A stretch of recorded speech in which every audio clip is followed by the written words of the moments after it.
بەشداربووانی ئازیز بینەرانی خۆشەویستی تەلەڤیزیۆنی کۆمەڵە، ئەمڕۆ ڕۆژی جیهانی کرێکارە. لەم ڕۆژەدا هاوزنجیران و هاوچارە نووسانی ئێمە لەسەر تاسەری جیهان خەریکن خۆیان بۆ بەرپاکردنی ئەو مارس و جەژنە شکۆدارە ئامادە دەکەن. لەو ڕۆژەدا ئەرتەشی جیهانی چینی کرێکار، ئەرتەشی بێبەشان و چەوساوەکان لە گۆشە و کەناری جیهان دێنە سەر شەقامەکان. لەو ڕۆژەدا شەقامەکان و چوارڕێکان و مەیدانی شارەکان پڕ دەبن لە ڕیزی لێک هەڵپێکراوی کرێکاران و شەپۆلی دەست و مست و ئاڵای سوور. لەو ڕۆژەدا بەشەریەتی چەوساوە بە پانتایی جیهان بە یەک گەر و هاوار دەکا بەسیەتی برسێتی، بەسیەتی زوڵم و زۆر، بەسیەتی ژێردەستی. لەو ڕۆژەدا سنووری نێوان نەژادەکان و میلیەتەکان و زمانەکان و مەسەبەکان و ڕەنگەکان تێک دەشکێ و بەرینایی جیهان دەچێتە دوو دیوی یەک سنوور، سنووری نێوانی چەوساوە و چەوسێنەر. لەو ڕۆژەدا ئەرتەشەکان، دەستگاکانی پۆلیس، سیخوڕەکان و هەموو نۆکەرانی سەرمایە بەرامبەر بە هەنگاوی یەکگرتووی چینی کرێکار ئامادە باشن. با لەم ڕۆژەدا کرێکارانی کوردستانیش لەم گۆشەی جیهانەوە دەست و دەنگیان تێکەڵ بە دەست و دەنگی هاوچارە نووسانی جیهانی خۆیان بکەن. با لەم ڕۆژەدا هاواری عەداڵەتخوازیمان بنەرکەی هەورە ئاسا بە گوێی نوێکەرانی سەرمایەداری بدەین و ڕای بگەێنین. ئێمە جیهانی بەختەوەری خۆمان، جیهانی ئازادی و بەرابەری لەسەر وێرانەکانی دەسەڵاتی ئێوە بەرپا دەکەین. بژی ئازادی، بەرابەری، حکوومەتی کرێکاری، بژی دنیای بێستەم و چەوسانەوە، بژی دنیای بەختەوەری و حەسانەوە. میوانە خۆشەویستەکان، هاوڕێیان، وێڕای سڵاوێکی گەرم. لەلایەن خۆم و دەستەی بەڕێوەبەری مەراسمی یەکی ئەیار ڕۆژی جیهانی چینی کرێکار زۆر بەگەرمی بەخێراتتان دەکەین. ئەمڕۆ بەم بۆنەوە لێرە لە مەقڕی ناوەندی کۆمەڵا کۆبووینەتەوە تا ڕێز لەم ڕۆژە جیهانیە بگرین و ئێمەش دەنگی خۆمان تێکەڵ بە دەنگی هەموو کرێکاران، چەوساوانی جیهان بکەین. هاواری ئازادی و بەرابەری و دنیایەک دوور لە زوڵم و زۆری و چەوسانەوە، دوور لە شەڕ و کوشتار و نائەمنی، دنیایەک دوور لە ستەم و نابەرابەری بەرزکەینەوە. بەڵگە و بابەتەکانی مەراسمی ئەمڕۆمان بەم جۆرە دەبێت. مەراسمەکەمان بە سرودی ئەنتەرناسیۆناڵ، سرودی هاوپشتی جیهانی چینی کرێکار دەست پێ دەکەین کە کۆڕی سرودی هاوڕێیانی پێشمەرگە ئامادەیان کردووە.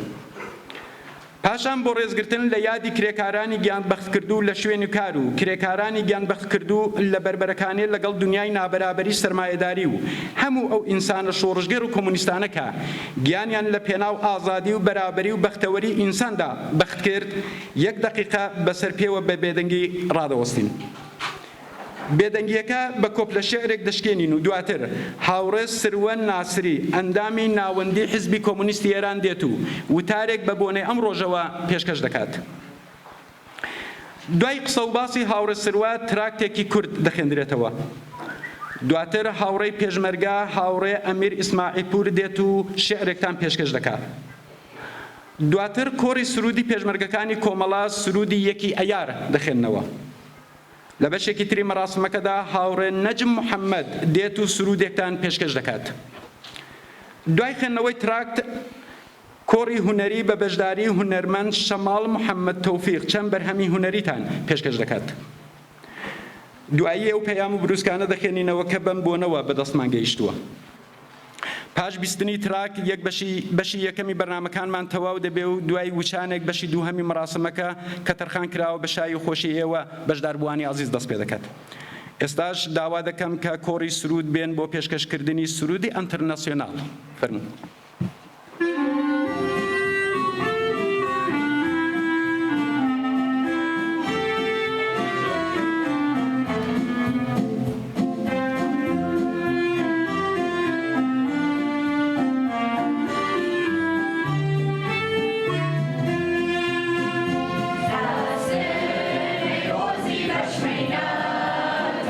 ایرانی به سیاتی دنیا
بۆ ڕێزگرتن لە یادی هەموو ئەو کەسانەی کە لە پێناو ئازادی و بەرابەری و بەختەوەری ئینساندا گیانیان بەخت کردووە هەمومان بەسەر پێوە 1 دقیقە بێدەنگی ڕادەگرین.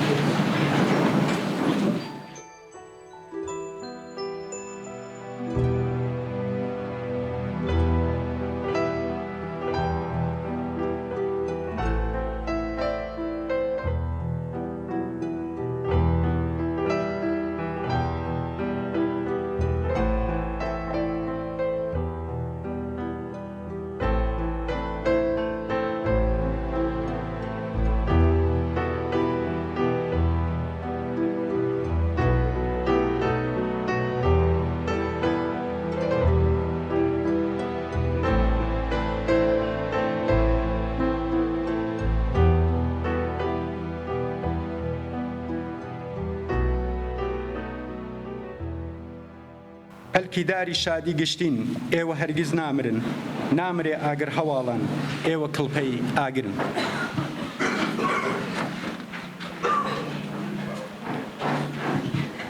ئێستاش لەم بەشی بەرنامەکەماندا داوا دەکەم لە هاوڕێستروەی ناسری بێت بۆ پێشکەشکردنی وتارەکەی.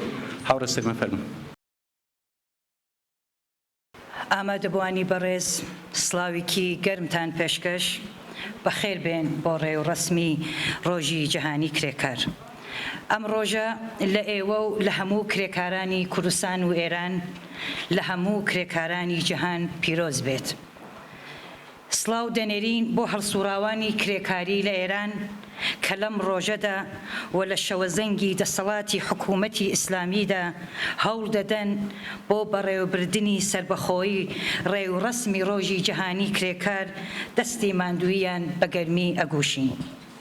سڵاو دەنێرین بۆ ئەو تێکۆشەرانەی کە لە پێناوی خەبات بۆ دابینکردنی مافی پێشێلکراوی کرێکاران لە زیندانی دەوڵەتی سەرمایەداران یەخسیر کراون.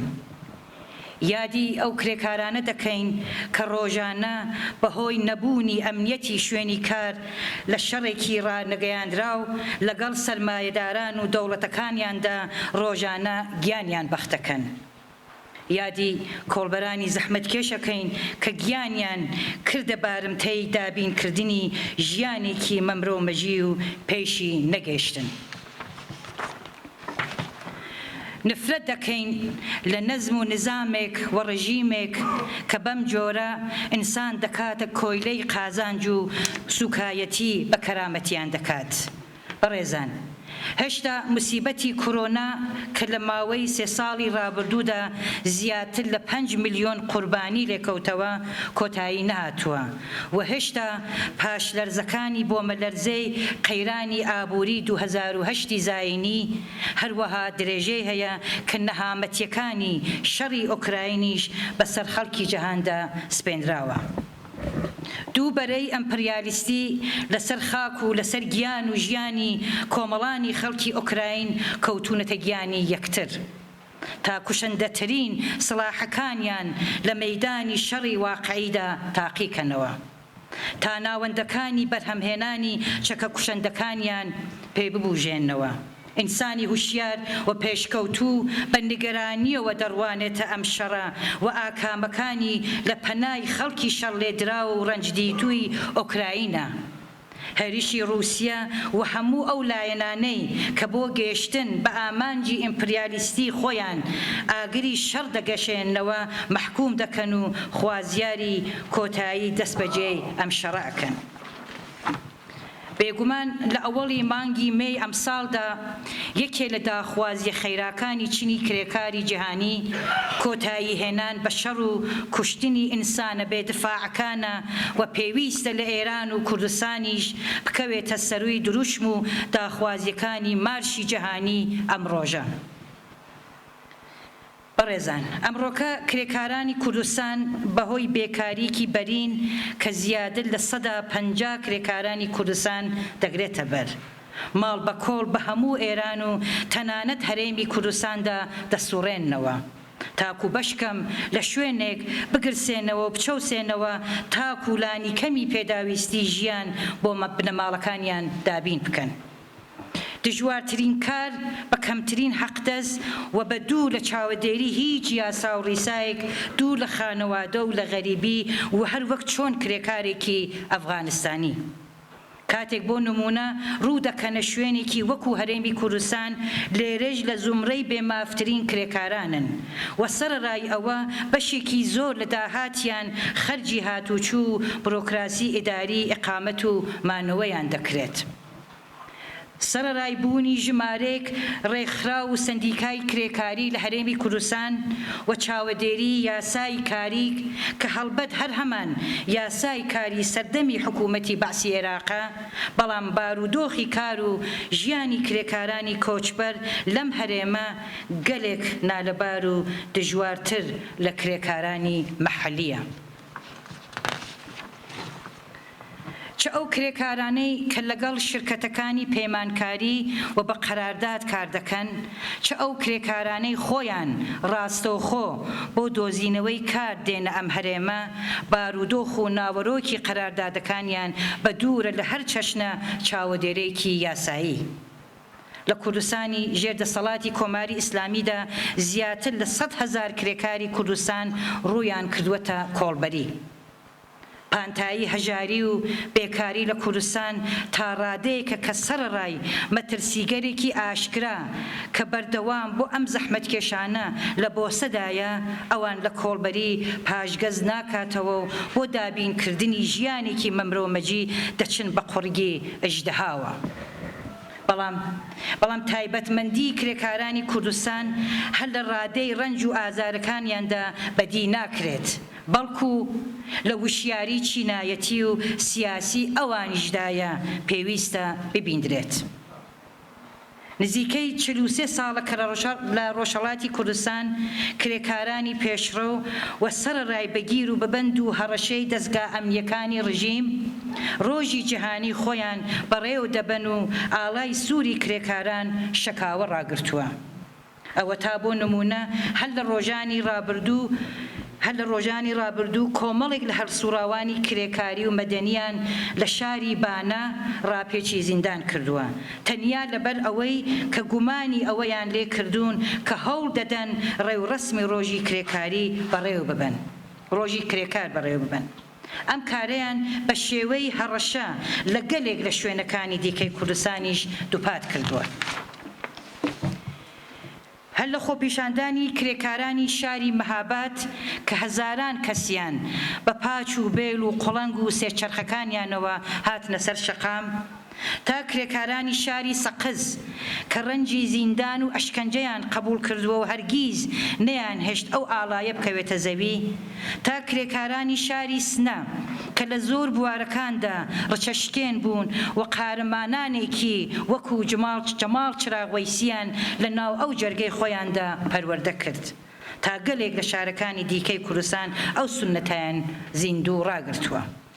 کاردانەوەی ڕژیم هەموو جارێک ئەو حرەکەتەی کرێکارانی بەکردەوە ڕەنگوبۆنی سیاسی پێئەدات و خەباتی کرێکاری بەکردەوە دەبوو بە خەباتێکی سیاسی. کرێکارانی پێشڕۆ و هەرسوڕاوانی کرێکاری لە کوردستان هەوێنی هەر خەبات و ناڕەزایەتی دەربرینێکن کە بە درێژایی ساڵدا بەڕێوە دەچێت. کرێکارانی پێشڕەوی کوردستان پەیامهێنەری ئازادی و بەرابەری و بۆ باقی هاوچینەکانی خۆیان لە هەموو ئێران بوون. ئەم تایبەتمەندیەی بزوتنەوەی کرێکاری کوردستان لە حزوری بەهێزی ڕەوتی چەپ لە کۆمەڵگای کوردستان و چالاکبوونی لە هەموو بوارەکانی خەبات سەرچاوە دەکرێت کە هەم بەشێک لە هێز و وزەی خۆی لە بزوتنەوەی کرێکاری وەردەگرێت و هەم لەسەر سیاسی بوونی ئەم بزوتنەوەیە تەئسیری حاشا هەڵنەگر دادەنێت. لە پاڵ ئەو ڕاستیانەی کە باس کران پێویستە حەقیقەتێکی دیکەیش دەستنیشان بکەین. چینی کرێکاری کوردستان سەرڕای ستەمی چینایەتی لەگەڵ ستەمی بەرینتر و هەڵاواردنی نەتەوەیی کە لە ڕاستیدا ستەمی سیاسی داسەپاوی دەسەڵاتدارانی ئێرانە بەڕۆڕووە و باری ستەمی داسەپاو بەسەریدا دوو هێندەیە. هەڵاواردنی ئابووری لە پەنای سەرکوتی بەرینی سیاسی و ماڵ بە کۆڵبوونی بەشێکی بەرین لە کرێکارانی کوردستان لە حەقیقەتی بوونی ئەم ستەمە سەرچاوە دەگرێت. ڕوونکردنی بەشێکی زۆر لە کرێکارانی کوردستان بەکار لە دەرەوەی کوردستانی ئێران و لە کوردستانی عێراق بە دەستفرۆشی و کۆڵبەری کە نان بە قیمەتی ژیانە لە ئاکامی سەرکوتی بێڕەحمانە و ملیتاریزەکردنی کوردستان لەلایەن دەسەڵاتدارانی دژە خەڵکی هێزی کۆمەڵایەتی چینی کرێکار لە کوردستان بۆ ڕێخستن و پێکهێنانی ڕێکخراوەی جەماوەری خۆی تووشی بربەست کردووە. ڕژیمی کۆماری ئیسلامی بەردەوام هەوڵی داوە ئاسەواری هەموو قەیرانەکانی بەسەر کرێکاراندا بشکێنێتەوە. بەڵام کرێکارانیش بێدەنگ دانەنیشتوون و لە ئاست و بە شێوەی جۆرا و جۆر بەرامبەر بەم سیاسەتانە مقاومەتیان کردووە. کرێکاران بە مانگرتن و ناڕزایەتی دەربڕینی ڕۆژانەی خۆیان نیشانیان داوە کە نە تەسلیمی چارەنووسێک دەبن کە چینی سەرمایەدار و ڕژیمەکەیان بۆی دیاری کردوون و نە بە سەرکوت و گرتن و زیندانیکردنی هەڵسوڕاوان و پێشڕەوانی بزوتنەوەی کرێکاری چاوترسێن دەبن. کرێکاران بە خەباتی خۆیان نیشانیان داوە کە نەتەنیا لەژێر گوشاری تاقەت پڕووکێنی هێرشی هەموو ڕۆژە بۆ سەر ئاسی کار و بەڕێوچوونیان لەسەر خوردە و بە هیوا نەبوون، بەڵکو هیوا بە ئاڵوگۆڕ و دەرباز بوون لە سەردەمی نگریسی حاکمیەتی کۆماری ئیسلامی لە دڵی سەرجەم بێبەشان و زۆر لێکراوانی کۆمەلگا زیندوو ڕاگرتووە. بڕوان هەواڵەکانی ڕۆژانە مانگرتن و خۆپیشاندانی کرێکاری کە ڕۆژ نییە لە دە حرەکەتی بەهێز تێپەڕ نەبێت. بزوتنەوەی کرێکاری لە ئێران سەرەڕای بێبەشبوونی لە ئامراز و ناوەندەکانی خەباتی سربەخۆ شینایەتی خۆی لەوانەیە ڕێکخراوی جەماوەری و دژە سەرمایە، مافی مانگرتن، کۆبوونەوە و خۆپیشاندان و هەروەها دەست بەسەرکردن، زیندان و چوونە دەرەوەی ئیجباری بە بەشێکی بەرچاو لە ڕێبەران و هەڵسوڕاوانی کرێکاری بۆ دەرەوەی وڵات یان دەرکردنیان لە شوێنی کار و چالاکی بزوتنەوەیکی ئەکتیف و دەرکردنیان لە شوێنی کار چالاک و بزوتنەوەیکی ئەکتیف و زیندوو بووە. لە ڕاستیدا خەباتی کرێکار دژ بە سەرمایەدار چ بە شێوەی ئاشکرا و چ نهێنی بابەتێکی ڕۆژانەیە و لە خصلەتی بەرەنگار بوونەوەی کار و سەرمایە پێویستی دابینکردنی ژیانی کرێکار لە ڕێگەی فرۆشتنی ئیجباری هێزی کاری خۆی لە پێویستی مانەوە و مەیلی خاوەنی سەرمایە بۆ چەوسانەوەی تونتر و بەدەستهێنانی زیدەبایی زیاتر لە هێزی کرێکار سەرچاوە دەگرێت و ڕاوەستانی بۆ نییە. ئەرکی کرێکارانی وشیار و سوسیالیست ئاراستەدان بە خەباتی ڕۆژانەی ئیستای کرێکاران و نوێنەرایەتی کردنی قازانجی گشت چینی کرێکار بەرامبەر بە قازانجی گروپی و ڕێبەڕیکردنی بەرژەوەندی درێژماوەی چینی کرێکار بەرامبەر بە بەرژەوەندی کاتی و کورتماوەی ئەم چینەدایە. بێگومان هەر ناڕزایەتیک و خەباتێک پێویستە بە وشیاری یەکگورتووی و ڕێکخراوەیی هەیە. بەڵام ئەم فاکتۆرانەیش بەرهەمی خەباتن و لە هەمان حاڵدا خەباتیش بە پشتبەستن بەوانەوە بەڕێوە دەچێت و لە جەرگەی نەبەردی ڕۆژانە بەدەست دێن و سەقامگیر دەبن. دوایین وتەم ئەوەیە ڕۆژی کرێکار ڕۆژی گشتچینی کرێکارە وەک جەستێکی واحد. ئەم ڕۆژە ڕۆژی جەشنی کرێکارانە، ڕۆژی ڕاگەیاندنی مانیفستی کرێکارانە دژ بە سەرمایەداران، ڕۆژی 99% لە بەرامبەر 1% لەم ڕۆژەدا شەقام و مەیدانەکانی شار هی کرێکارانە. لەم ڕۆژەدا پێویستە چەرخی بەرهەمهێنان بە فەرمانی کرێکاران و لە پێناو خزمەت و یەکگرتووی ڕێخستن و ڕەزمی شۆڕژگێڕانەیان لە هەڵسوڕاوان بکەوێت. لەم ڕۆژەدا گشت کۆمەڵ و گشت مرۆڤایەتی پێویستە شنەی هیوا بە ڕزگاری مرۆڤایەتی لە چنگ وحشیگەری و بربەریەتی نظامی سەرمایەداری لە شوێنی کار و ژیانی خۆی هەست پێ بکات. ئەوەڵی مانگی مەی ڕۆژی یەکگرتووی خەباتی شۆڕژگێڕانەی چینی کرێکار بۆ ئازادی و ڕزگاری مژدەدەری کۆمەلگایەکی سوسیالیستیە بە پشتبەستن بە هێز و وشیاری خەباتکاری چینی کرێکاری جیهانی. هەر شەکاوە بێت ئاڵای سووری جەشنی جیهانی کرێکارە.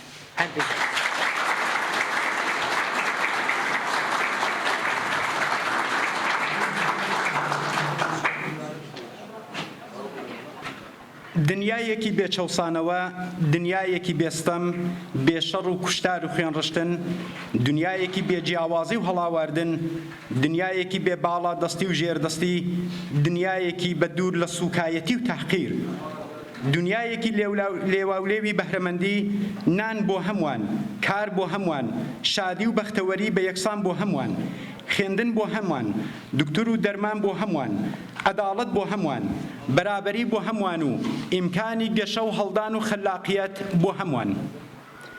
کرێکارانی کوردستان، با لەو ڕۆژەدا لەم قوشبنەی جیهانەوە دەنگی خۆمان تێکەڵ بە بانگەوازی جیهانی کرێکاران بکەین. با دەستمان بدەینە دەست هاوچینەکانمان هەتا پشتێنەی سووری یەکگرتن بە دەوری گۆی زەویدا بکێشین. بژی ئازادی، بەرابەری، حکوومەتی کرێکاری، بژی یەکێتی و هاوخەباتی کرێکاران و خەڵکی چەوساوە. ئێستاش داوا دەکەم لە هاوڕێ ئەمیر ئیسماعیلپور بێت بۆ پێشکەشکردنی شێعرەکەی. فەرموو. هاوڕێیانم کاتتان باش. منیش بە نۆبەی خۆم یەکی ئەیار ڕۆژی جیهانی چینی کرێکار لە هەموو کرێکاران و زەحمەتکێشانی سەرتاسەری دنیا پیرۆزبای یەکەم. ئێمەش بم بۆنەوە پارچە شێعرێکمان بۆ ئامادەکردوون لە ژێرناوی بژێنینەوە ڕۆژەکەی ئەیار لە شێعرەکانی نەکەڕۆس.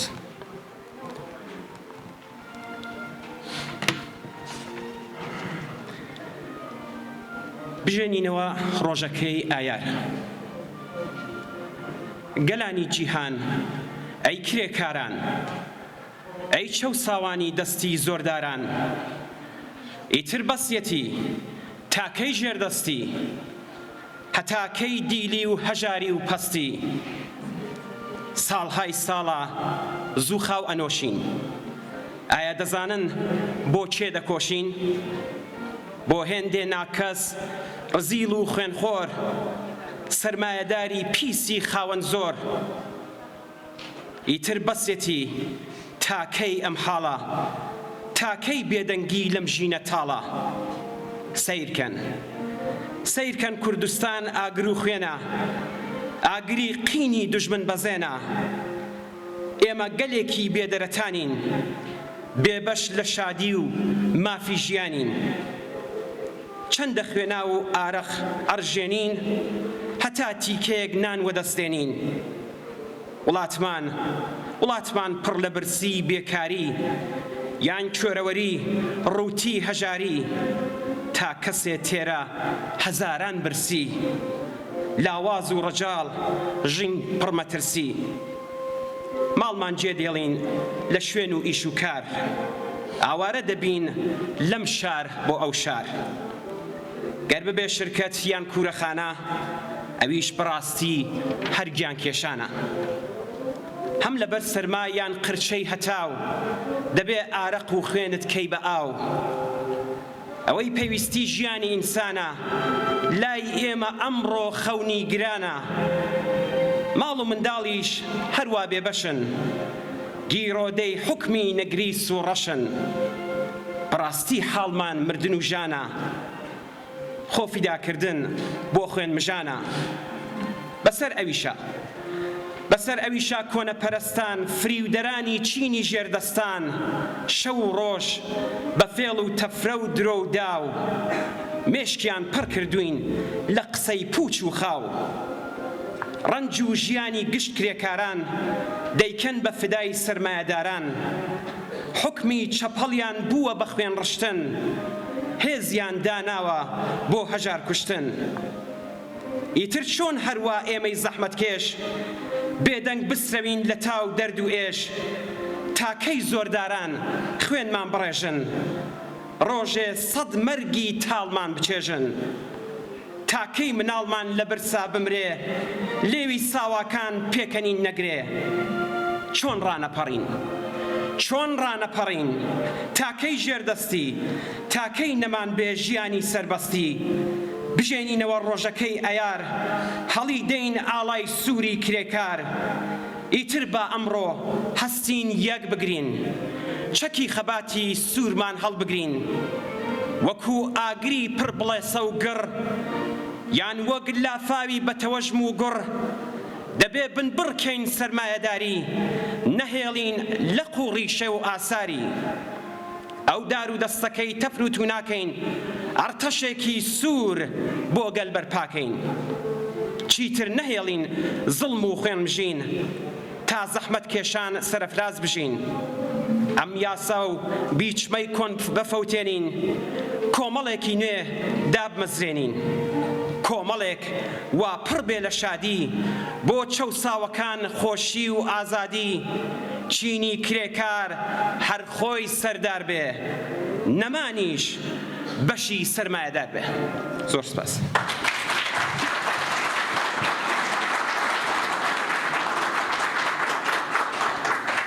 ئێستاش داوا دەکەین لە کۆڕی سرود بێن بۆ پێشکەشکردنی سرودی یەکەی ئەیار فەرموو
ئەوەڵی مانگی مەی ڕۆژی کرێکار دەرفەتێکە بۆ ئەوەی کرێکارانی کوردستان لە کۆڕ و کۆبوونەوەکانیاندا ناڕەزایەتی خۆیان بەرامبەر بەم وەزعیەتە و عەزمی خۆیان بۆ خەبات لە پێناو داخوازەکانیاندا نیشان بدەن.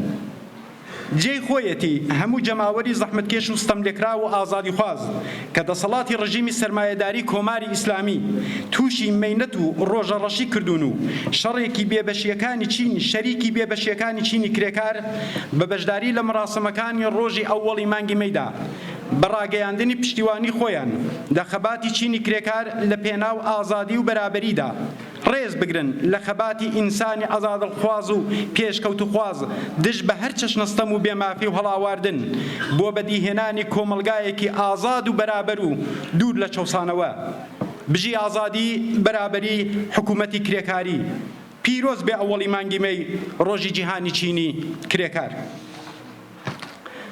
ئێستاش داوا دەکەم لە هونەرمەندی شۆڕژگەر کاک نەجم محەممەد بێت بۆ خوێندنەوەی سرودێکە بە بۆنەی ڕۆژی یەکی ئەیار ئامادەی کردووە. فەرموو هەبڕ.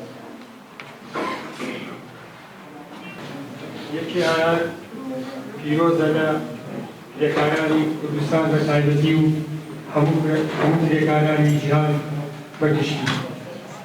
من کرێکارم هەروەردەی ڕەنج و دەرد و ئازارم حاسەی ڕەنجم من بۆ خۆم نییە هەر بۆ سەرمایە و قازانج پەرسیە. منم کۆش دەبەم بە ئاسمانە خۆشم بێبەشم ئالەم ژیانە. منە و شۆڕشەی سووری سبەینێ منە و شۆڕشەی سووری سبەینێ سەرمایەداری لە ڕیشە دێنێ سەرمایەداری لە ڕیشە دێنێ.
ئەوەڵی مانگی مەی ڕۆژی جیهانی کرێکار بەڕێوەیە. ئەم ڕۆژە هەروەکو لە ناوەکەی ئاشکرایە ڕۆژی چینی کرێکار و ڕۆژێکی جیهانیە. چینی کرێکار بەهۆی دەور و تەئسیری لە بەرهەمهێناندا چینێکی جیهانیە. ئەم تایبەتمەندیە پێش هەموو شتێک لە جیهانی بوونی سەرمایەداریەوە سەرچاوە دەگرێت. چینی سەرمایەدار کە چکۆلەترینە ئەرک و زەحمەتێک لە کار و ماندووبوون لە بەرهەمهێناندا ناکێشێت، بەڵام بەهۆی خاوەندارێتی بەسەر کەرەسە و وەسایلی بەرهەمهێنان و بەهۆی چەوسانەوە و دزینی زێدەبایی هێزی کاری کرێکارانەوە هەموو سەروەت و سامانی کۆمەلگای لە اختیاردایە و لە زیاتر لە 100 ساڵ لەوە پێشەوە وەک چینی جیهانی لە کۆمەلگادا ڕەفتار دەکات. جیهانی بوونی سەرمایەداری چینی کرێکاریشی وەک چینێکی جیهانی وەک گۆڕکانی ئەم نیزامە لە بەرامبەری ئەودا ڕاگرتووە. ئەگەر سەرمایەداری بۆ چەوسانەوە و مژینی خوێنی کرێکاران سنوور، میلیەت و ڕەنگ و نژاد و مەزهەب ناناسێت، چینی کرێکاریش لە خەباتی هاوبەشیدا بۆ ڕزگاری و بەرابەری هیچ سنوورێکی دەستکرد، هیچ جیاوازێکی ملی، مەزهەبی و نژادی و ڕەگەزیکە لە دایکبووی نظامی چینایەتین بەڕەسمیەت ناناسێت و دەبێت لە دژیان خەبات و شارانە و هاوبەش بکات. بژی هاوپشتی جیهانی چینی کرێکار. لەم بەشەدا لە بەرنامەکەماندا داوا دەکەین لە کۆڕی هونەری بە بەشداری هونەرمەند شەماڵ محەممەد تەوفیق تەشریف بێنم بۆ پێشکەشکردنی بەرهەمەکەی خۆی. فەرمووی.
دەوڵەمەندی ئەسلی ئەوەڵی مانگی مەی ئەوەیە کە ئەم ڕۆژە تەئەلقی بە چینی کرێکاری جیهانی هەیە. لەم ڕۆژەدا بەدەیان ملیۆن ئینسان لە گۆشە و کەناری ئەم جیهانە بەرینە لە هەر 5 قاڕەی دنیا دەڕژێنە شەقامەکان و کۆڵان و مەیدانی شارەکان. میلیۆنها دەستی ڕەش و سپی و زرد لە یەک هەڵدەپێکرێت. دەستی بەهێزی میلیۆنها ژن و پیاوی یاخی بوو لە سەرمایەداری ئاڵای سوور ڕادەشەکێن. ئەرتەشی جیهانی کرێکاران لە شەقامەکان ڕێژە دەڕۆن بە زمانی جۆراوجۆر، بەڵام بە یەک ئاهەنگ سرودی هاوخەباتی چینی کرێکار، سرودی ئەنتەرناسیۆناڵ دەخوێن و زەنگی مەرگی سەرمایەداری دەسڕێنن. لەم ڕۆژەدا سەرمایەداران و چینەداراکان خۆفی مەرگ هەڵیان دەگرێت و خەونی ناخۆشی نەمانی خۆیانی تێدا دەبینن. ئەرتەش و پۆلیس و دەستگای سیخۆڕی و جاسووسیان لە دژی کرێکاران بەسیج دەکەن و لە ئامادە باشدا ڕایان دەگرن. لەم ڕۆژەدا جیهان لە دوو ڕیزی جیاوازدا ڕادەوەستێت، ڕیزی کار و ڕیزی سەرمایە.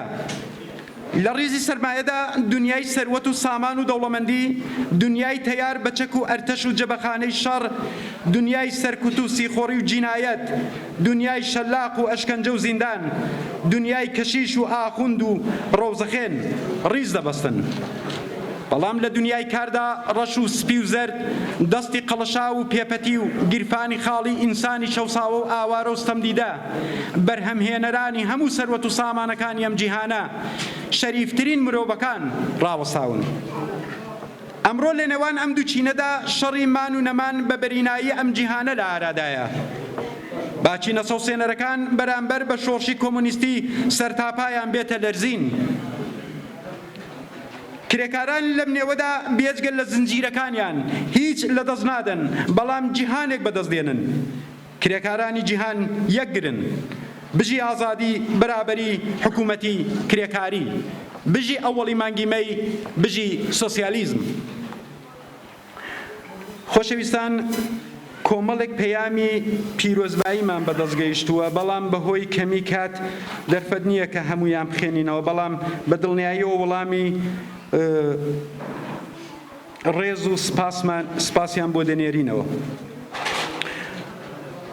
میوانە خۆشەویستەکان هاوڕێیان بەم جۆرە گەیشتینە کۆتایی بەشی یەکەم. زۆر سپاس لە بەشداریتان. پاش وچانێک و پەزیرایی کردنتان، مەراسیمەکە بە شایی و خۆشیەوە کۆتایی پێدێنین. جارێکی تر بە سپاس لە بەشداریتان، هەر بژین و سەرکەوتوو بن. بەرز و پیرۆز بێ هاوپشتی جیهانی چینی کرێکار.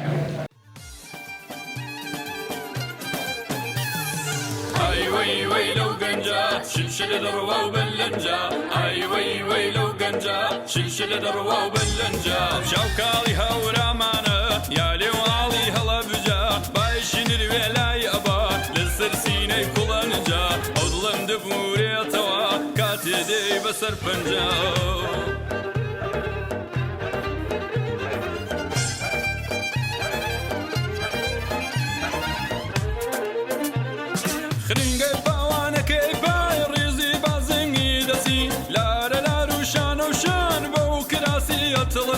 بعتري سملومي خاق ديو دروي ضلي مسي شاو رشي برو قيتان اروك شرابي خسي اي وي وي لو قنجا شلشل دروا وبلنجا اي وي وي لو قنجا شلشل دروا وبلنجا شاو كالي هورا معنا يا ليوالي هلا بجا بايشين الولاي ابا للسرسيني كلنجا اضلم دبوري توا كاتدي بسر بنجا